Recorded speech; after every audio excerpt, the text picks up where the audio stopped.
It must be my technical prowess then, huh, Joe? Yeah, you're booming in 9 and 10 over, not a problem. Sounding Q5. Hope all is well down there in the sunshine. Super, man. You're hitting me 5 and 9, 5 plus 10. Sometimes you bounce up to 20. You're killing it, buddy. Yeah, it's so bizarre conditions sometimes, you know, like where you can actually talk on the back of your beam, or you're talking to somebody on the front of the beam, and then you got somebody on the opposite end of the road coming in off the back of the beam.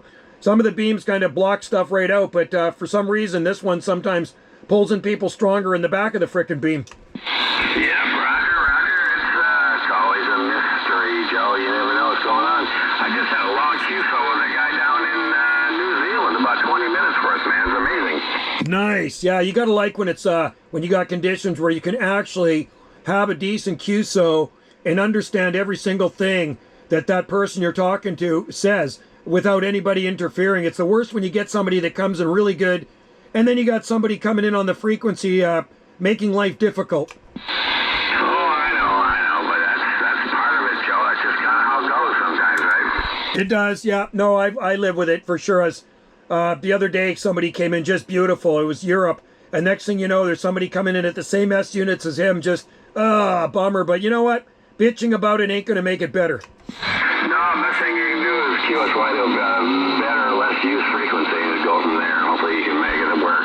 That's what I do. I usually say, I tell them to stay there. I look for a different frequency and pray that there's nobody on it. But yeah, this morning propagation from Europe was just banging in here, man. It was crazy. Yeah, I got some France going on. Yeah, a little bit of England, some Scotland, some Ireland, and then boom, you know, it's East Coast guys for a while, and now it's already starting to swing, you know, this time of day. Good, those are good contacts, man. That is awesome. Are you on the? Are you running an Antron? I run the IMAX 2000. Yeah, I took the 3 element down and put it back in the box. And I'm working on maybe after my company leaves this week, I got the 4 element in the box. I'm gonna start putting that one together and see how that goes. Yeah, the IMAXs are good antennas. I do have one, and I do like it. It's just set up about 30 feet from this radio room, and not very high off the ground, but it's amazing where you can talk on those suckers if conditions are right. Yeah, I'm finding they don't have to be that high. I mean, it's literally only about 15, 16 feet to the base, just slightly less than a half of a ground wavelength. So I'm thinking that might have something to do with it, though. That's where mine is too. Mine's probably 15 feet or so. It's under 20 feet to the bottom of the antenna, so it's not very high off the ground. You know, I'll tell you something funny. I also have an Antron 99, put it up in the early 90s. Had it all over the property. I've even had it up in a 100-foot tree. And in that 100-foot tree, when it was up there, that was the worst place I got out with it, is on the 100-foot tree. So after 10 years up there, I got an arborist to go back up and take it down.